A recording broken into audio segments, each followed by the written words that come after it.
Yeah, we've got to try and maintain what we did last year, try and get a bit of consistency, and we've managed to retain the majority of our squad this year, and I think we've improved where we needed to improve with the players that we've brought in. So it's just about maintaining that consistency to try and finish in that top 6 regularly. Yeah, well, we've brought in James Meadows and Josh Hodgson from London. I thought we were fairly lucky last year in the fact that we only missed Tom Gilmore for 1 game and Ben White played in every single game. So out of the 2 half-backs that we've got, we only missed one person only missed 1 game. So we needed to have a little bit of backup there, and we brought James Meadows in from London. So there's a potential that we could play all 3 of them at the same time and move Ben White to 13, have Tom Gilmore and James Meadows at half-back. So we're maybe going to change the way we play a little bit, just try and accommodate them.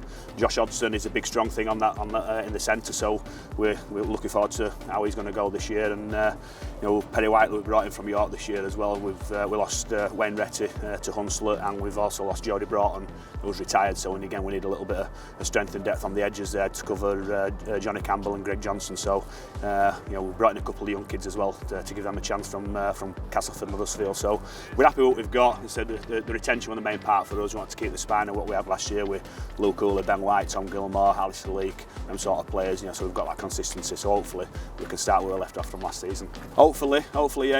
I think we scored quite a few points last year. We try and promote the ball, try and let the players play what's in front of them, encourage them to play and attack. But with that, we've got to defend as well. So if we're playing with 3 half-backs on the field at one time, it means that the 2 middles that are out there, the two out-and-out middles, have got to do a little bit more work. So we might adapt as we go. It might not work for us to start with, but we'll see how it goes. And then if we have to change, we'll change. Yeah, well, they've recruited really well at Halifax. You look at the team on paper, and it's a real high-quality team. They've brought some people in from Super League and some top-end Championship players as well. So we're expecting them to be good. They finished 3rd last year, so they had a good squad last year, but they've overhauled that a little bit this year. We bring some players in from full-time rugby, so we expect them to be real tough. And the games that we had against Halifax last year, they were all very, very close and tough. So we're expecting exactly the same again this year.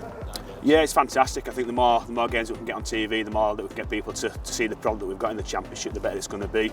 I think with the playoffs that we saw last year at the end of the season, there were some fantastic games in that as well. So if we get some Monday night rugby on as well, and hopefully expand the audience and people can see the product that's out there, it's better for the game. Any chance you've got to get into a final, you've got to take. And I think it's a realistic potential for us. From where we finished last year and the squad that we've put together this year, it's realistic. So we're certainly going to go out and try and aim for that. But everybody else in the Championship's going to do exactly the same. So it's going to be tough, and we'll try and go out and win every single game. And if that means that we get into a final, brilliant.